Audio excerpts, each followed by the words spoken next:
Hello everyone and welcome back. Today I bring you the second chapter of the Hellhound series. Let me tell you something.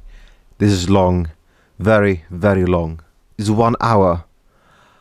No wonder it took such a long time to record this. Anyway, I have to apologize that I can't keep my voice at the same voice throughout the whole thing. It's just impossible to do because my throat just can't deal with one voice for hours upon hours upon hours, because this has taken perhaps 8 hours. This 1 hour has taken 8 hours perhaps to do.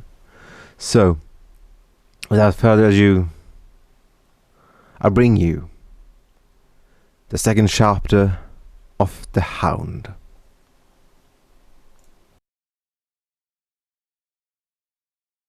You fade in and out of consciousness, in bushes and dark dens, as you travel your way to the north.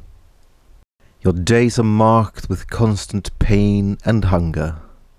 You drink from streams and brackish puddles, hoping that the next day will see you to your destination. You limp and you crawl. Your injuries are almost unbearable. Your right ear is completely gone, so are 3 fingers. 2 on your left hand are completely cut away.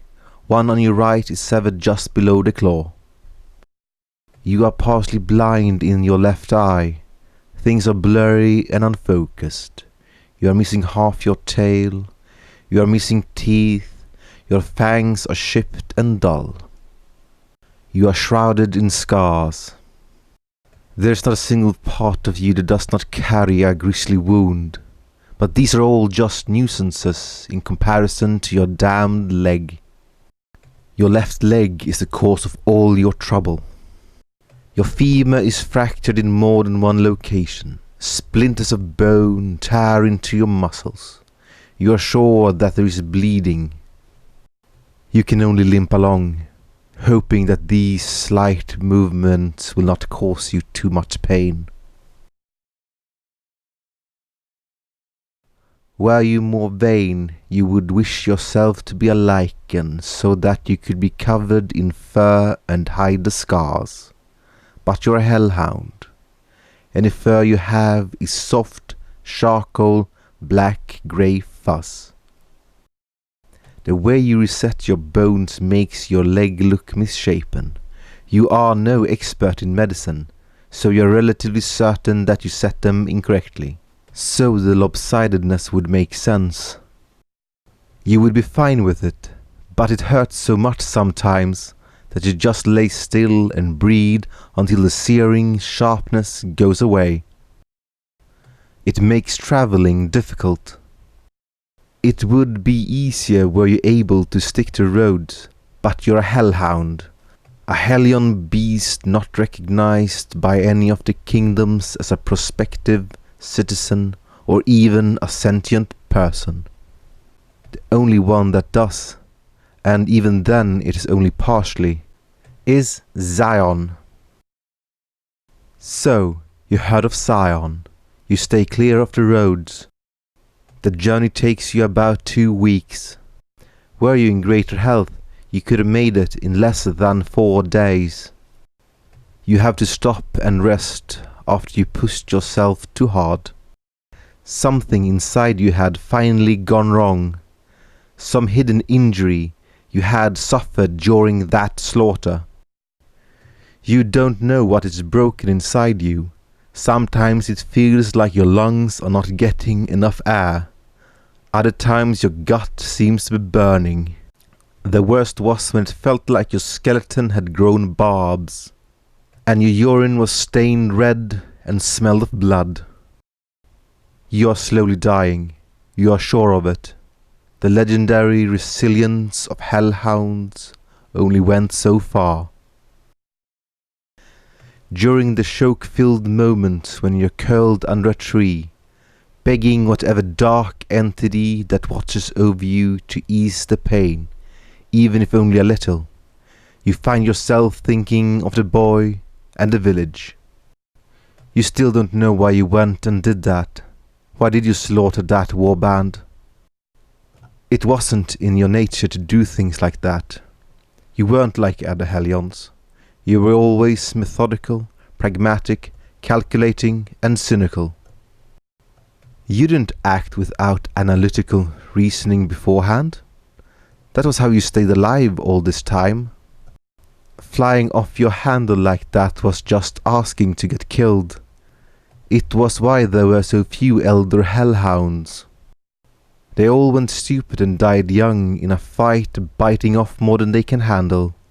Whether it was a Talothian champion or a warband they encountered, they all eventually met their ends in one way or another. When you eventually make it to the outskirts of Zion, you can smell the thick of your kind, the smell of Hellions radiating from the damp and watery mangrove forest that runs along the main road towards the city of Zion proper. You hobble through the groves, musky water coming up to your knees as you lean on a venerable branch from a yearling pine. Sweat on your brow, you are sure that you have a fever, and that some of your wounds likely have gone septic as a result of your ravaged state. It is with visible relief that you come to a halt before shrouded wooden walkways leading further into the groves. Your legs lurch almost drunkenly each step you take along the stilted wooden bridge. In time, you come to what only could be a village. Raised wooden platforms and homes built into the hollowed-out cores of giant yearling swamp pines. You smell the gods long before you can see them. You stop, leaving heavily on your makeshift crutch, a sign of weakness that does not escape the two towering ogres that now stood before you. Pale skin and tattered, ragged clothes, they are likely twins, mirroring each other in appearance and sneering demeanor. Behind them scurried an imp slave, purple skin highlighted by a deep red stone collar. Sister, is that a dog I see? One laughed, voice rough and gloating. It would appear that a mangly mutt has arrived at our door. The other laughed, her voice a perfect mimic. You bite your tongue and let their blandishments wash over you. It is early in the morning. The mist is thick and obscuring. You look around you. The forest, the bridge, and nearly everything else vanish into the fog. It doesn't take long for the ogre twins to grow bored of mocking you, once they see you are not going to break so easily. They finally come around and ask their questions. So far from home, this one is. Indeed, what a purpose, I may ask, to stray from her cold and dreary lands. Got my reasons. You snort, your voice is low, your throat aches from long days spent travelling with no food and little water. The twins stare down at you, clearly not satisfied with the non-answer, and they hold the silence over you like a proverbial guillotine. Any can have a reason for their actions, the one on the right speaks. Your reason for being here is what we would know, says the one on the left. Just looking for a place to stay. You sigh. Nothing else. The two ogres mutter something to each other before waving off their collared imp, who scurries away, bat wings fluttering quietly. But why your appearance? Why so ragged and battered? The one on the right asks. I know the pride of dogs like you take in counting their scars, but surely this is far in excess, is it not?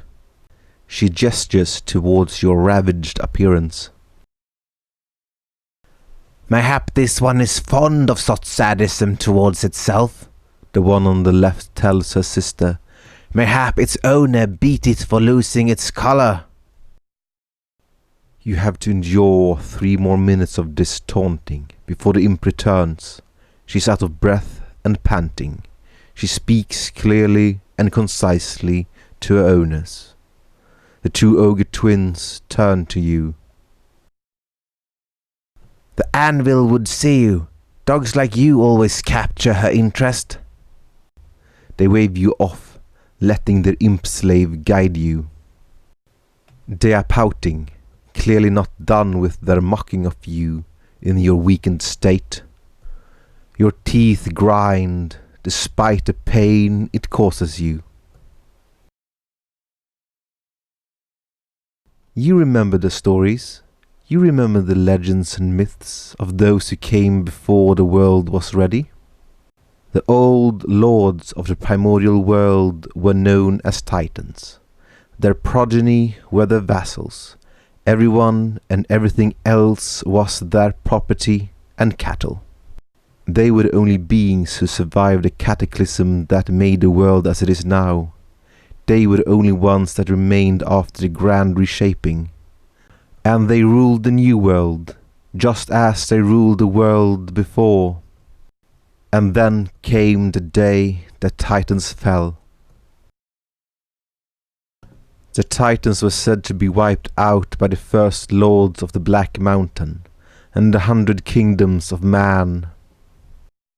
There are countless tellings and legends of that cataclysmic confrontation, where the Titans breathed the last, and there are even greater tellings of the great heroes who hunted down their children. And there are tales of woe that came from these actions, of heroes and their armies, driving the Titan spawn into the abyss where their cornered wailings awoken the Hellion deities that lurked in the abyss, and brought about the creation of the first Hellion beasts. The Titan spawn was said to be slaughtered to the last, every single one meeting their end in the deep, dark caverns that touched the very edge of reality, where meeting points between the worlds was at its most thin. They say that the Titan spawn were dead. The creature before you makes you question if it was true at all that all of the Titan's progeny were truly dead. She was like any Uni you've ever seen, but she radiated phenomenal power with casual ease. She lounged on a bed lain in pelts of wild beasts many times her size, and the hut was bedecked in all manner of skulls and trophies. She called herself the Anvil, and she went by no other name. A simple strip of cloth around her waist reserved her lower half, while her breasts hung out like an Amazonian. Muscles rippled across her frame with perfect definition. Her skin was a pale red, and her singular horn was a stark Stygian black. She focused on you with fierce, seemingly colourless eyes. "So," she drawled, pointed teeth glinting in the low firelight of candles. "You come here to seek shelter? You came here to my village?" She may not be a Titan or a child of a Titan, but you're certain that she shares ancestral blood with them. "You wear quite a coat of scars, Hellhound, some old, mostly new. Tell me, was it you who were responsible for the smoke that bellowed from the south?" You see no reason to lie, so you nod and tell her of the war band and the village that they destroyed. "The Southern tribes," she mused, placing a name to those you slaughtered. "They've been raiding further north every year. Do they intend to strike at Zion?" You say nothing, knowing she was not speaking to you, but herself. You know not what thoughts and schemes she plotted, nor did you care. They were of no concern to you. I do not distrust you. I know better than to second-guess your kind. She wasn't wrong. It's a strange quirk of your nature, and it cannot be explained, but hellhounds cannot lie. You and your kind could only speak the truth. It was a point of interest that made hellhounds stick out among the various hellion creatures, who only ever spoke in twisted lies and deceitful half-truths. Out of all of them, only hellhounds could be relied upon to speak truthfully, and no one knew as to why, not even the hellhounds themselves. She glances behind you, pointedly stares at your ruined tail, and the faint shimmers of silver that lined it. Strength enough to uproot trees, guile enough to mislead kitsunes, and the virility of Black Mountain itself. She sighed, as if wistful. Are those not the legends of the silvered hellhounds? Yeah, you grunt in response. They were certainly legends, and that was all that they were. You've never been able to uproot a tree, you've never even seen a kitsune, and you most certainly have a limit to your endurance. The only thing special about silver-tailed hellhounds was that they were old. But, I suppose, you and I both know that those are just legends. You don't say anything, instead looking to the various skulls and mounted heads that line the walls. The candles illuminate the place with a somber, orange-red glow, and the Uni before you appears to loom even larger than she really is, her voice mocking in tone and timbre. She truly reek of strength, undiluted and unmerciful.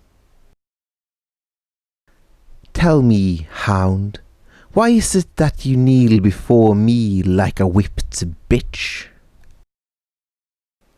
Indignation ignites in your chest, but you do well to keep it contained. You kneel because it is asked of you, and you do not know if you could stand even if you wanted to.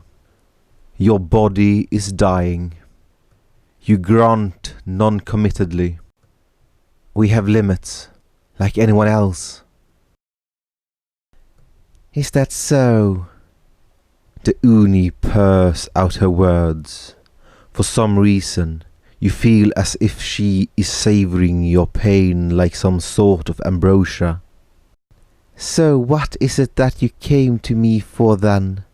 What boon do you beg from me? It was a simple enough question, one that he already knew the answer for. A home, you say simply. A home for a nomad such as yourself. Why would I grant something that you will so clearly abandon in due time? She had a point, and it would make sense mostly, but you had no plans that centered around more travel.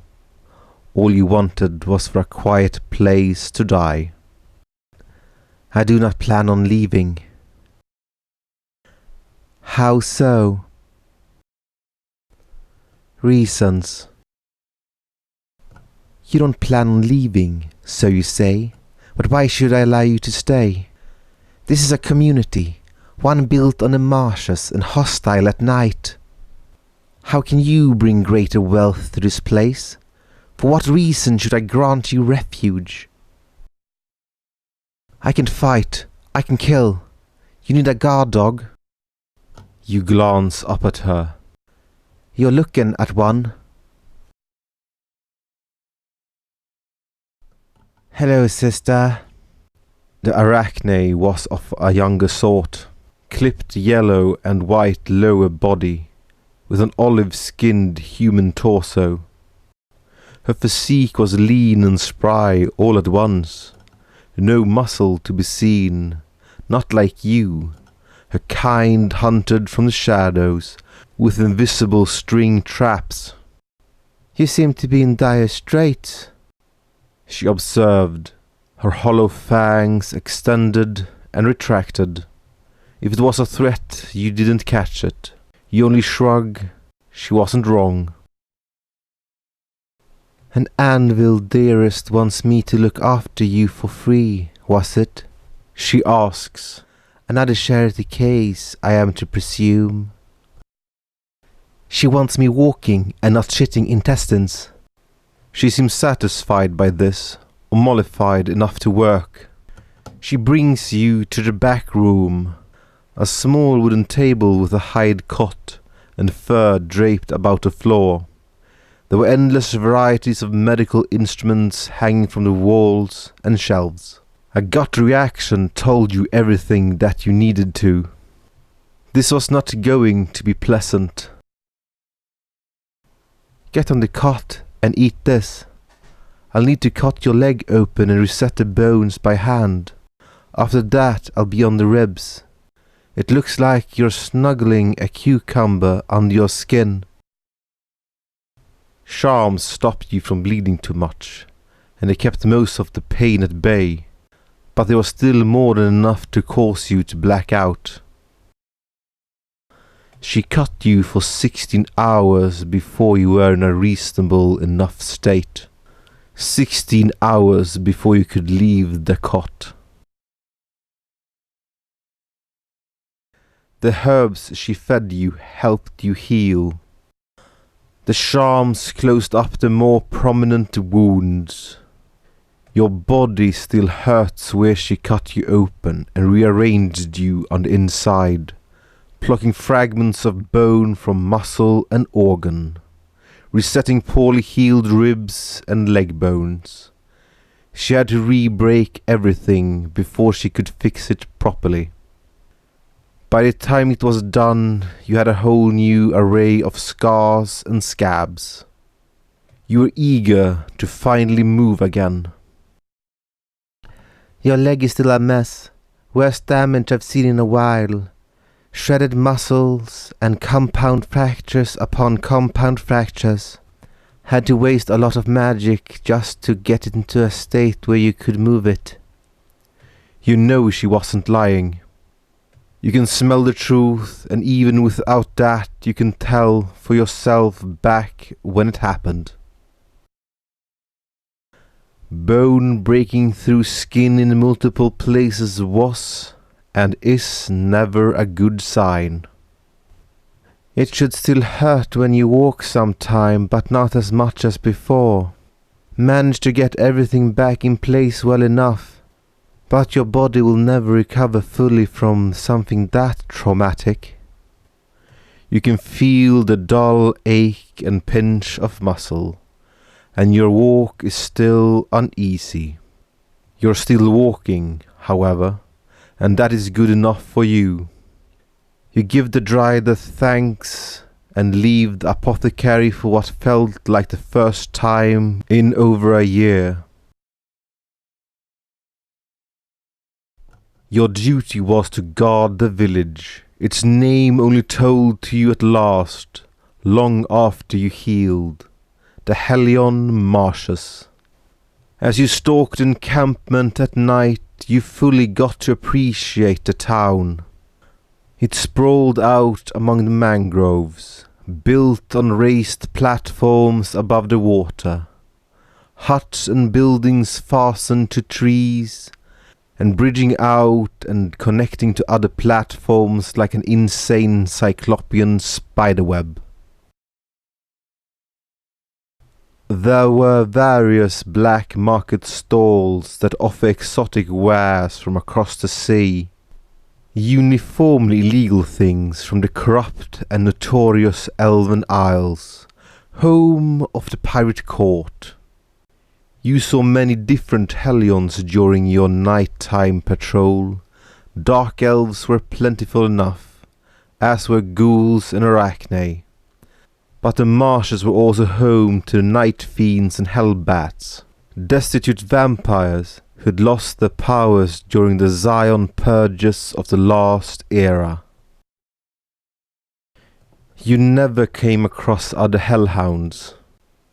You even asked around if your sister hounds had been through the marshes before. Responses from those you conversed with were uniformly in the negative. Your task was an easy one. You patrolled the marshes at night, keeping to the outskirts of the platformed areas and raised suspension bridges. You were to make sure that the more bestial creatures kept their distance, and those that would deem to attack were swiftly dealt with. You work alongside the ogre twins that greeted you upon your arrival. Their names were Tess and Stess. They often made lewd overtures to you, inviting you to perform in a threesome with them. Naturally, you declined their advances as politely but bluntly as you could. It didn't stop them from performing lewd displays of affection upon each other when you were around, however. It did not do much to distract you from your work. Your fire burned almost without passion, and has for as long as you can remember. Perhaps it was this reason that you lived so long. Your aggression not being tied to lust, not blinding your actions. This nightly patrol became your routine. Often it was uneventful, and you would go to your hut, a thatched, rough affair with enough room for a dresser, a straw bed, and nothing else. Your door creaked when the wind blew, and your window was a hole cut in the wooden walls. It was home enough. 6 months passed without a major event. You would scare off occasional bands of gremlins and wild imps, but other than that, your days were peaceful and boring. You had mostly forgotten your past experience in that village. You had almost driven the face of the boy from your mind's eye. Then it happened. You part the crowd and see what the fuss is.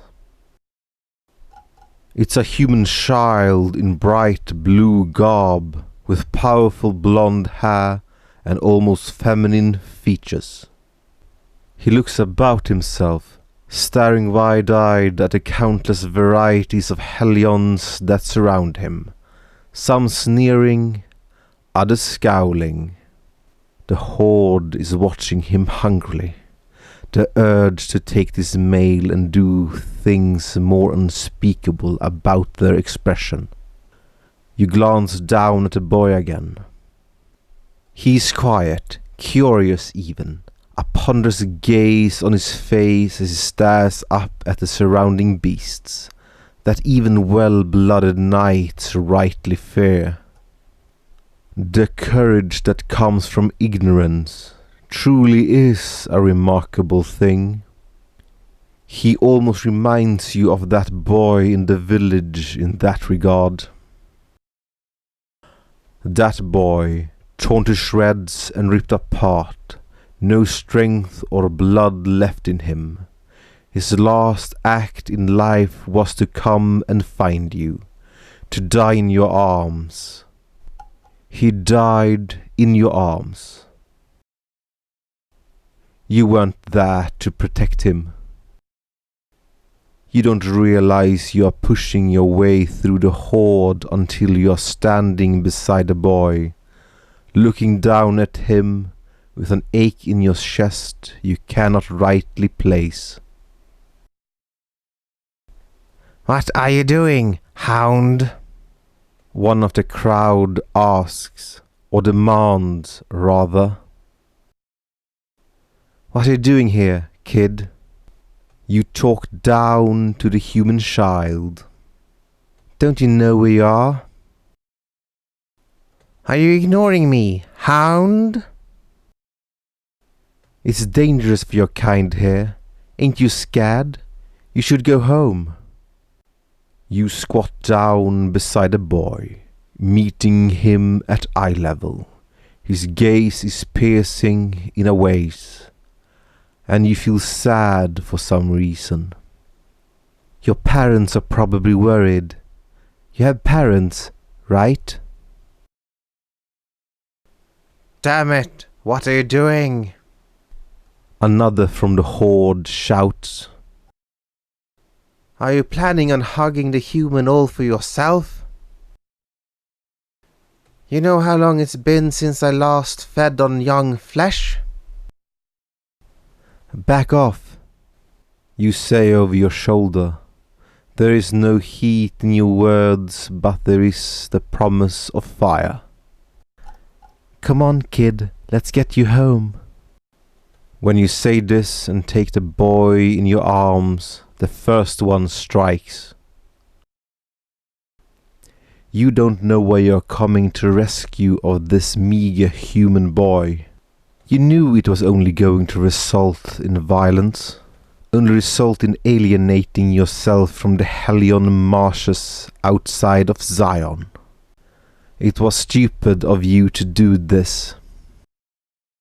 You can't dodge the blow because of your position, and because the boy is right before you. The blow is coming from behind. You can hear pounding of armor over wood. A dullen or a dark night. You react accordingly and grab the boy, pulling him close to your chest and rolling backwards. The axe sails overhead and smashes down right where you were squatting. You kick upwards, powerful legs smashing into the gauntlet, breaking the grip the armored Hellion had over her weapon. You shouldn't be doing this. You tell yourself over and over, it goes against your nature.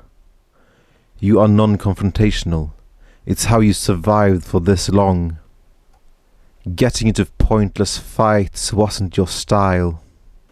You're a tepid river in comparison to a raging torrent.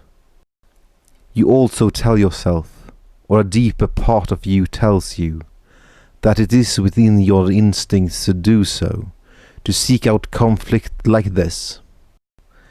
You are a hellhound. You can only go against instinct for so long, until they boil up inside and overcome reason. You only needed the right trigger to appear before you. You stand up, popping up behind the Hellion, and with one hand you rake your claws down her armor backside. Obsidian black nails, sharp enough to pierce any protection, rip through and leave ichor, bleeding trenches along her back. A follow-up kick sends her sprawling. You can hear screaming again, like before back in the village. The rest of the Hellions attack now. You hold the boy closer with one arm. The boy hinders you, but also helps you in a sick sort of way. You are less mobile and short one arm because of him. But at the same time, the Hellions won't risk hitting him. They want him pristine for their own sick amusements. Some are not above giving him a few bloody cuts, and it is these that you prioritize on dispatching first. There are also some you must avoid altogether. The Oamukade above all else. Nature's perfect killers, slaughter perfected. Fast and relentless. Even from a young age, when you were more prone to fits of violence, you knew that going up against one was folly. You are lucky now that you are not seeing any present. It is likely that even the Hellions outcast these creatures to the dark pits of the swamp around them. Your consciousness fades, your sight is tinted red, a howl rips from your throat, and a warmth is pressed against your chest. These are the only things that you are aware of as you rip, tear, and slaughter. This boy is yours, he is yours, yours and only yours. You come to your senses when there is nothing left to kill. It is not like before, back in the village. Your body is a mess of cuts and bleeding wounds, but unlike that war band, the Hellions of this swamp seem to lack the same ruthless savagery of those from before. Upon gazing your savagery, many fled with all haste, and those that stayed died. The boy is held firmly against your chest, face seemingly buried in your ample bosom, smothering him with your breasts and chest fur. Your breathing is heavy, and your wounds sting. You gently set the boy down. He is shaking, blood splattered over his fine clothes. He is in obvious shock from the events that had transpired, but he is not yet crying. You hesitate, squatting down before him, unsure what to say, unsure what to even do. Armored footsteps, lighter this time but still present, behind you. You whirl around, blood staining your vision even more crimson. Your claws strike metal, a shield. Your curved nails dig into the metal and pull, stripping it away with ease.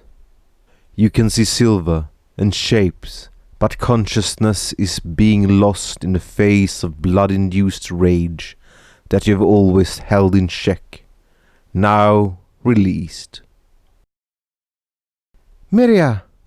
The boy speaks in your arms, and it is enough to jolt you into control. A thin glint of silver cuts for your neck, and you dodge, leaping backwards. Your leg gushes blood as muscles tense and constricts. You can barely feel the pain. Let him go, Hellion!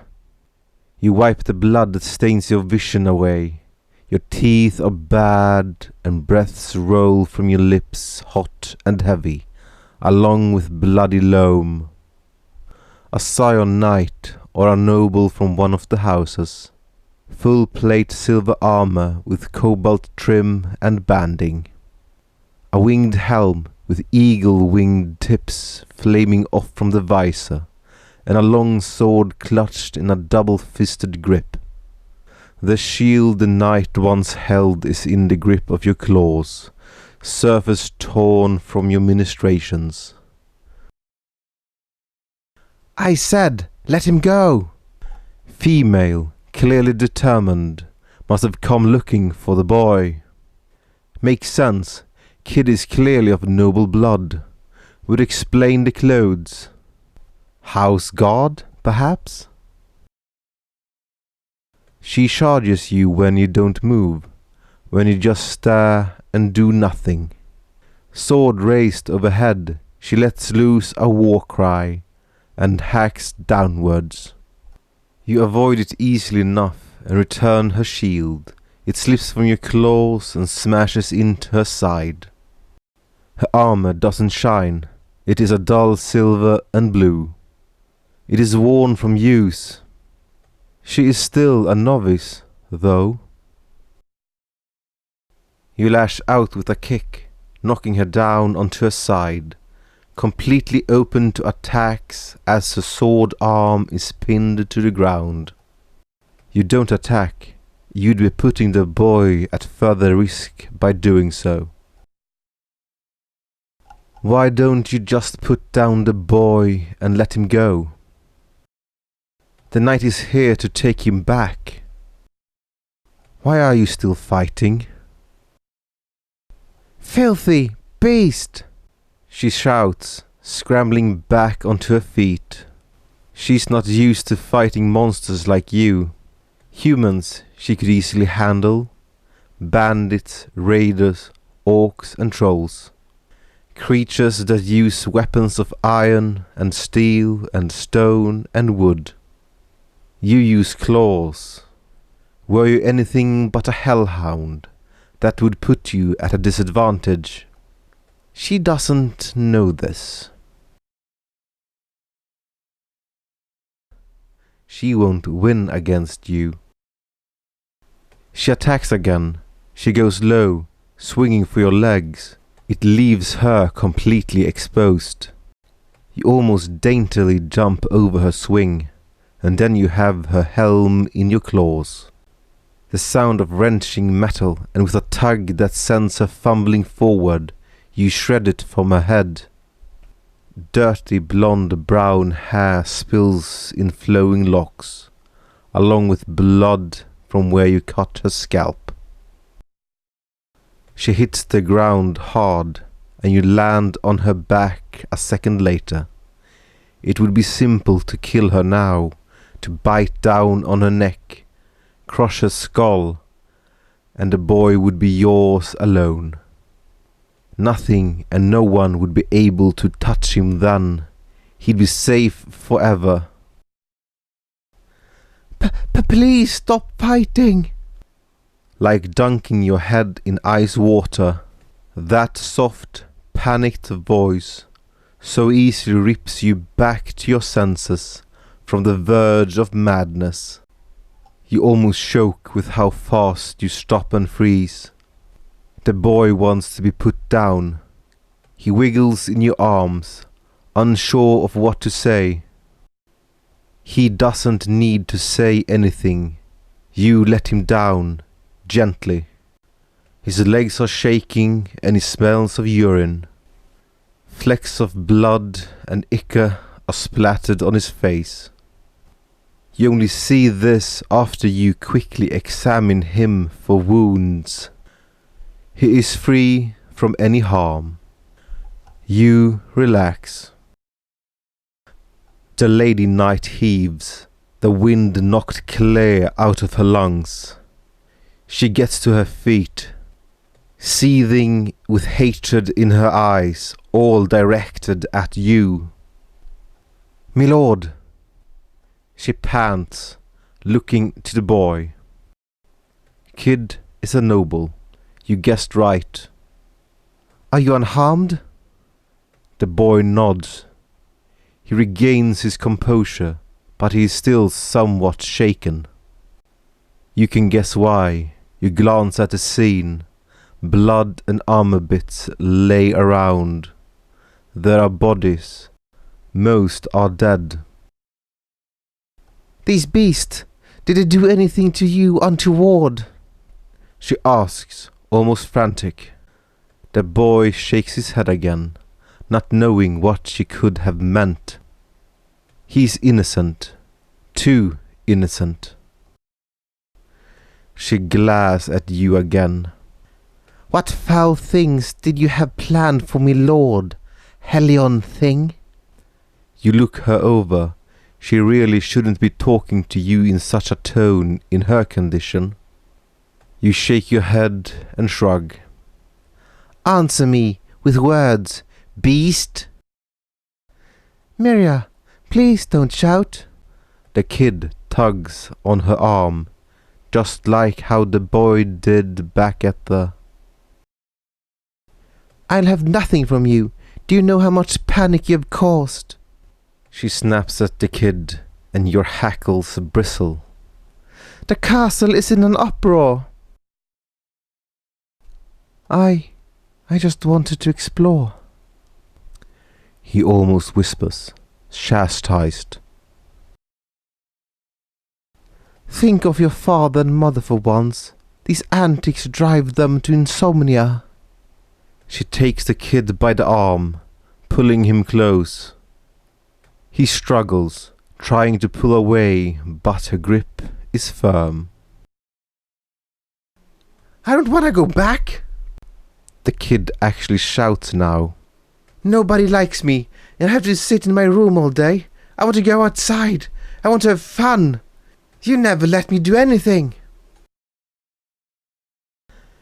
If I ever let you go out, you always run from me. I will never put your desires before my duty. She tightens her grip. It looks like it hurts, and you feel a growl building in your throat. Of duties, think of your own.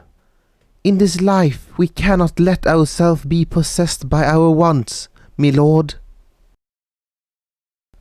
Her words doesn't have any effect on him.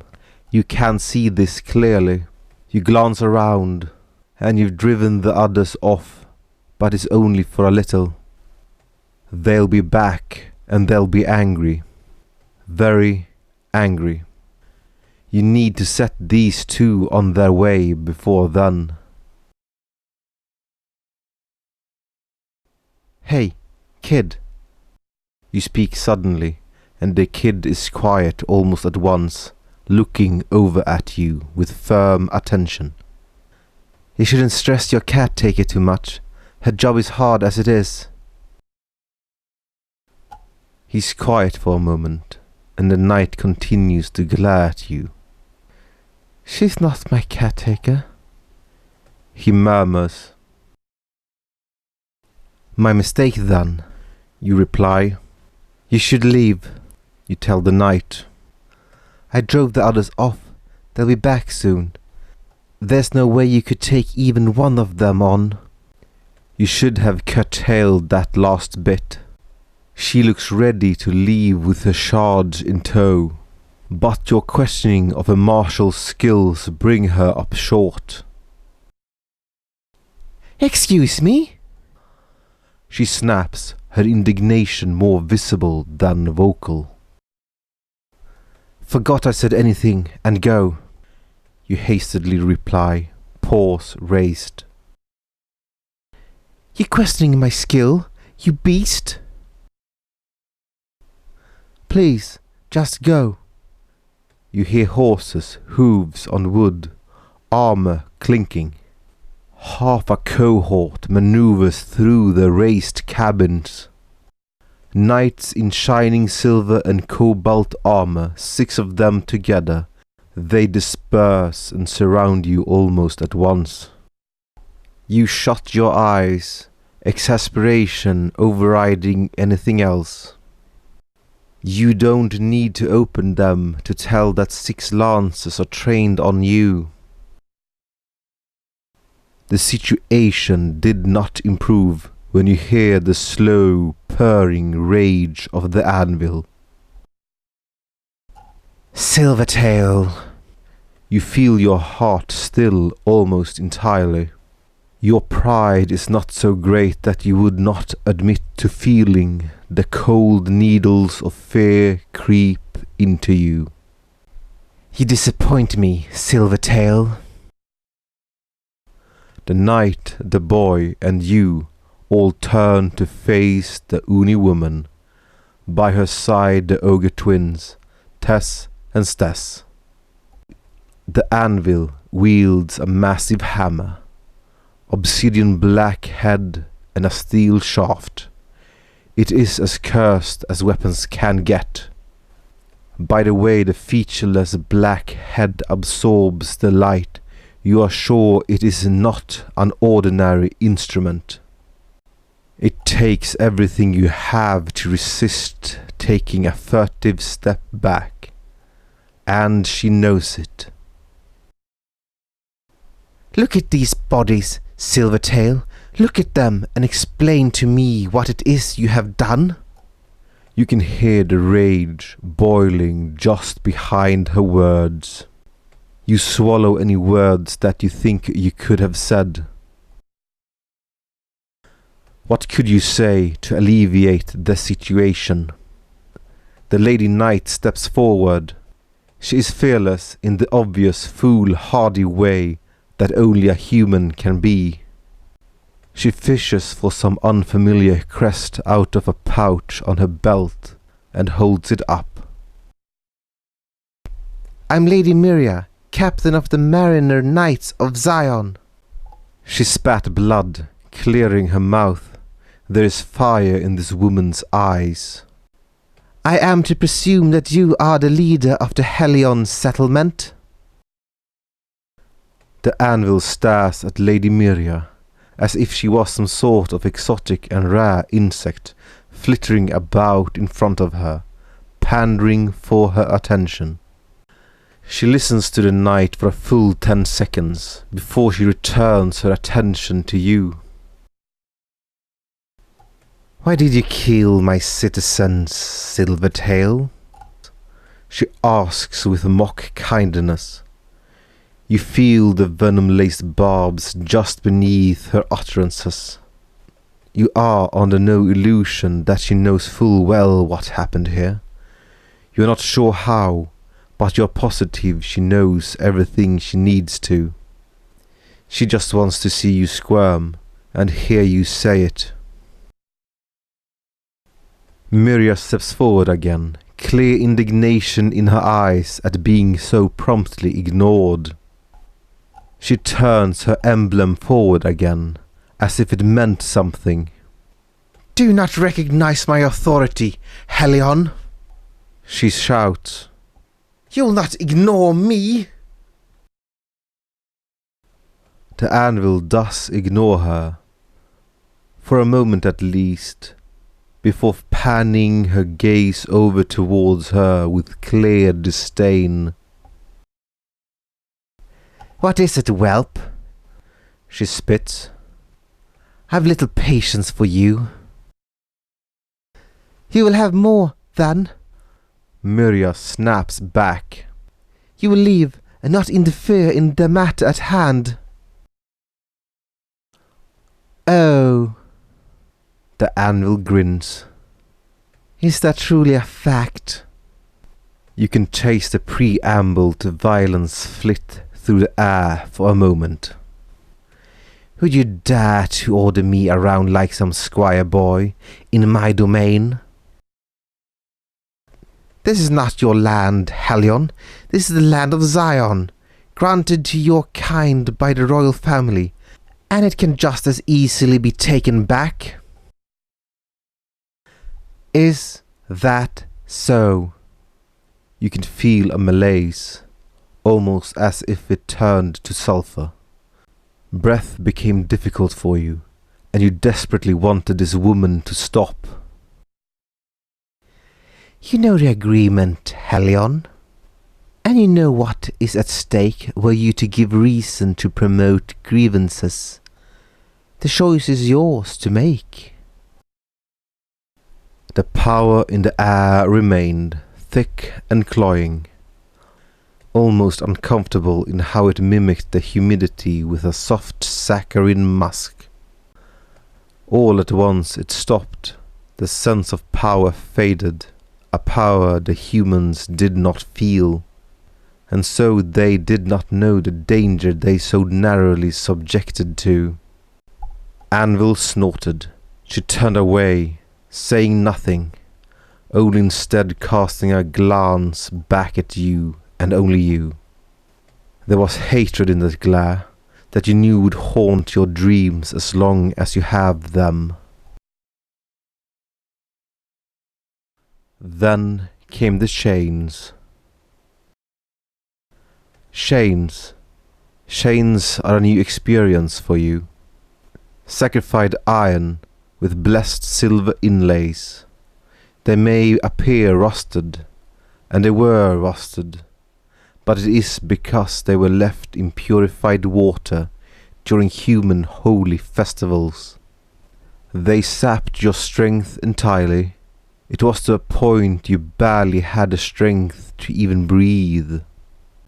Yet you were still made to walk, if you did not want to be dragged.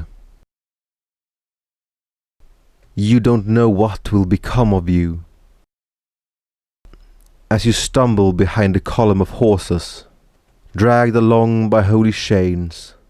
The only thing that keeps you upright is the tentative stare of the little boy looking back at you with wide, sorrowful eyes.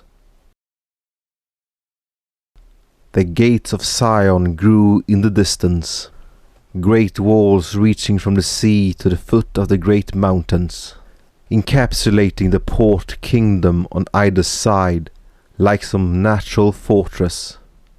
Indeed, it was this location that had allowed it to remain unconquered for all of history. You are marched through the street like some sort of prize, but it is never you that garners the rapturous gaze of countless humans and countless inhumans. The night woman, Miria, and the noble boy, they are the center of it. The mounted night mariners closed around them in a protective formation. Lances held at the ready and raised at the sides. Hooves beat down the cobblestone street. The procession stuck to the main streets, and you idly observed your surroundings. Every street seemingly polished. There was no filthy peasantry, no battered and beaten folk that you are used to observing in normal rural towns and cities. Nor did these common folk mirror the huddled, shameless humans from the far north that was once your home. People here seemed to glow. They seemed to be ignited by some strange inner spark that you only ever heard about in passing. Happiness. The mansions grew in stature the further you delved into the castle grounds, until you journeyed into the castle proper. Stone inner walls worthy of a fortress proper towers above you, and a wrought iron gate draws upwards as you are yanked forwards, stumbling almost until you are in the inner courtyard. Royal sentinel knights man each battlement with crossbow and halberd, steely grey helms staring out over the expanse of the kingdom. You can feel your nerves begin to fray as the procession dismounts. A knight takes up position to your front, sides and rear, boxing you in and forcing you through the armoured front entrance of the Palace of Zion, home to the most powerful ruling family along the western edge. All too soon, you are limping along a marbled floor, the boy and the knight captain leading, a firm gauntleted hand on the boy's shoulder as you are brought into the throne room. And your inkling fears are realized. The boy is a prince.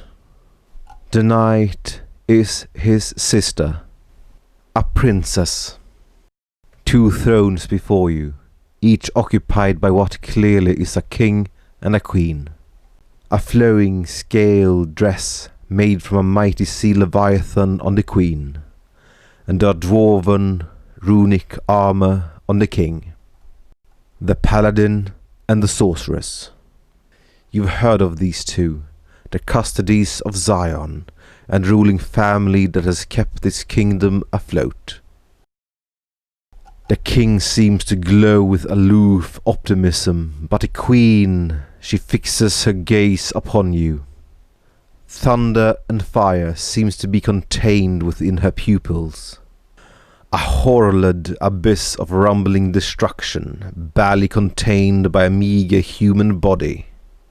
The elemental power of the sea wrought into an imperfect vessel, ready to burst forth at a moment's notice, and bring about a localized holocaust of elemental vengeance.